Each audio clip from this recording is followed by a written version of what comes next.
السلام عليكم ورحمة الله وبركاته. وأنا ورسن شيخ محمد أما صيروخ شيخ جنال كداوانا سانا وصيروخ شيخ جنال وحين الله يا صحابتي إذا شرفت بدن سود وهذا ملك استود الدنك كجوبتان ما شاء الله تبارك الله خير بركة نور هذا سبسكرايب الله يقشر كحقي نوية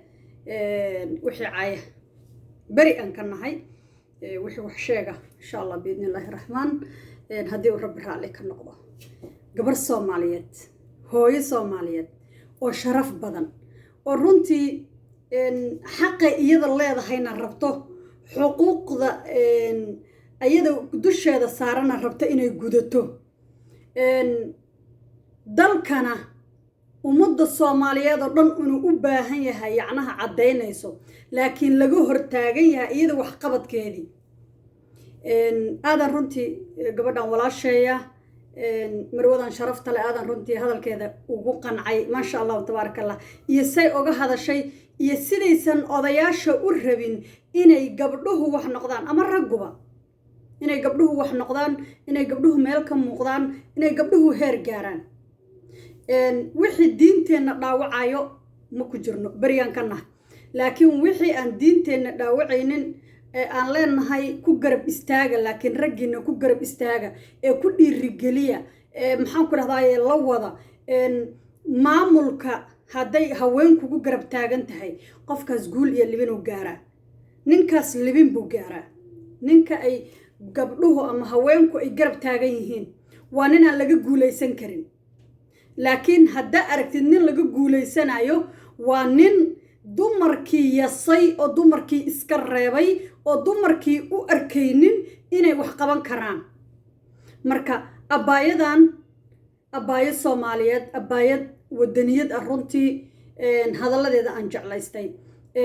halkaas waxa ku qoran inay tahay la taliyaha duqa Muqdisho ma sha Allah tabarakallah ka hadal male maanta hadda la taliye ka dhigatay hooyo Soomaaliyeed yacnaha ina sharaf iyo cizi iyo karaamo aad leedahay ay halka ka cadeynaysa waayo qiimaha iyo sida waxaad u garanaysaa ay ku tabantaaminayso haweeneyda ay ba ku garab istaagayso wixii adiga markaa ka dhiman ay ku dhameystirayso adigoo maqan ay wax ku qabanayso ceebta ay ka ilaalinayso dhiirigelin iyo geesinimana aad ka qaadaysid intay iyadu tala ku siinayso marka meeshii ugu fiicneed ayuu ka abaarayaan dhihi karaa duqa magaalada Muqdisho guuleyso goor iyo ayaanba waan jeclahay dadka wadankooda gacanta ku hayo haddana ku dhiirado inuu wax fiican soo saaro nin madaxa waligay macaayin madax kama soo horjeedsan laakiin waxa jeclahay inaan wax u sheego haddii uu qaldan yahay hadduu qaldan yahay inaan wax sheegaan jecla walow dadku social media waa ku wada jiraan madaxduna social media way daawataa oo madaxan daawanin ma leh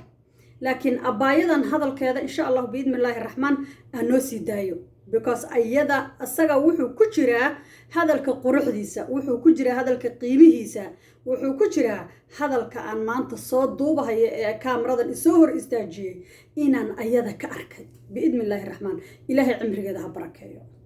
habeen dhaxdaas reerkayga ay wacay waxay ugu dhahay naga leexo gabar ma rabno ma taqaana guna naga dhigtay sanadka hore adiga ka shaqaysay hadda naga hor wareeg hadda ku sheegaynaa gabar ma rabno marka hadii aan waxaan ku yiri hadda gabar rabinaha oo kayso kulligin gabdha naaga Soomaalida qabtaan ha marka la seexanaysaan gabar dhalina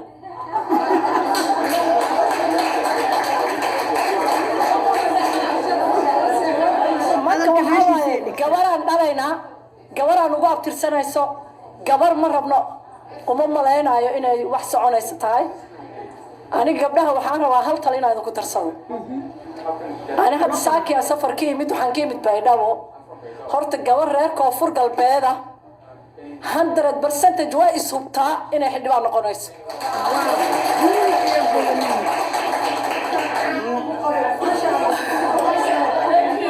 madaxweynaha kaliya ee u taagan حق هوانك إنا هلان ومحوين عبد العزيز لفت قرن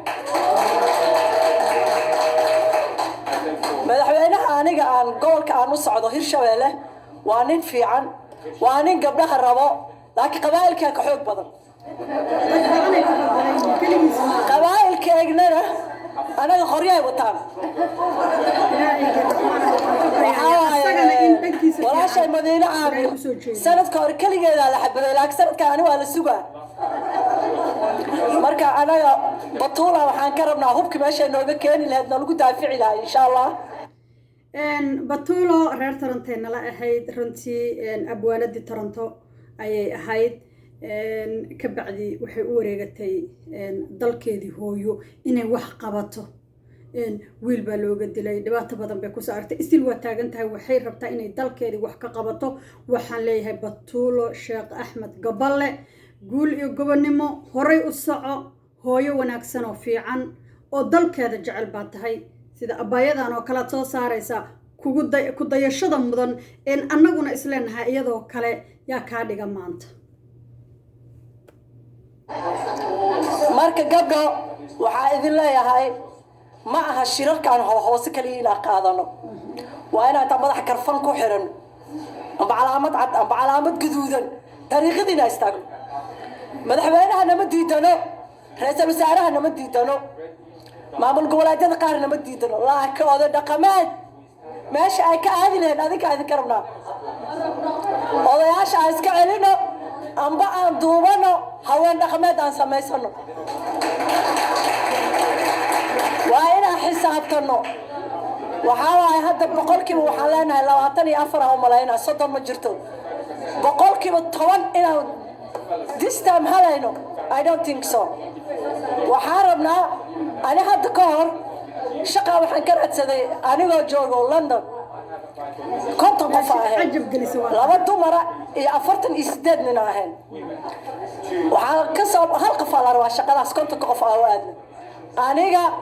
iyo nin British wallahi billahi talahana laysi laakiin lama siinayo oday dhaqameed inta joogo ma sugayno waxaan rabnaa inaan annaga mataqaanaa walaa gabar xildhibaan horaa walaa gabar hadda jirto axmed madoobe hadda gabar maa laga hayaa tii ku fadhisuu tirtiray oo kismaayo aadi weysa soomaa marka waxaa waaye axmed madoobe gabadha uu tirtiray ee uu ka saaray macal beesheedii oo dhan xitaa haddii la dhihi lahaa beesha garikombe wax matalaya ha la keeno nololay ahaan lahayd lama dhihina faadima gariyaa matalaysay iyadina waa laga saaray meel cidla ah qof kale beel kale halkaas ayuu ka biskiciyey axmed madoobena waa runteed marka axmed madoobe waa ka saaray haween dhanba uma jiro qooda haweenba ma jirto oo aqalka sare aqalka maxaan ku dhahaa faadima gariye kay ku fadhiday dumarkaa iska lahaa dumarkan raakismaayo saa u aamusnaada batuulo waa iska daba soconaynaa laakiin batuulo waxaa rabnaa inay banaanka ayna seexiso 3 biri 4 biri banaanka inaan jiifnaa rabnaa marka waxaa idin leeyahay gabdha aan dadaalno kolay aniga waxaa waaye woonina laysiiye ha isku imaanaa lay dhahay laakiin ma haraayo cidiyahan ku dagaalamaa insha allahu tacaala adinkan isasaa idinka rajaynaa assalaamu calaykum waraxmatullahi wabarakatu maasha allahu tabaaraka allah hooyo waxa waaye wadaniyad ah runtii hooyo rabto inay wax bedasho in wax laga qaato dalkeeda rabto inay wax geliso xooggeeda geliso maskaxdeeda geliso caqligeeda geliso hooyo u baahan weeye runtii laakiin ragow siba oday dhaqameedow hadda gabadhu waxay ka cabanaysa waa oday dhaqameedow ka hor leexda dumarkani ayaga in fiiri markii la soo qaxay waxa loo baxsaday waa hooyo waa dumar waa gabar ninkii wiil dhalay gablanbu maalintaa ahaayee dibada uu usoo aaday laakiin ninkay gabar dibad u soo aaday nin hodan u ahaa nin xoolo haysta u ahaa nin baahi aanan haynin buu ahaa ninkay gabdhuhu usoo baxeen laakiin raggay dadkay qoysaskay wiilasha usoo baxeen waa qoysaskii ba-ay wiilashoodana darbijiifka wada noqday ee halka bahasha isaga cabbayaan ma garatay marka hooyooyinka soomaaliyeed sharaf iyo cizi iyo karaamay leeyihiin xuquuqdooda iyo xaqoodana ha la dhowro ha la siiyo xaqooda gabdhaha hala soo dhaweeyo siiba gabdhaha reer Kismaayo gabdhaha reer Muqdisho waa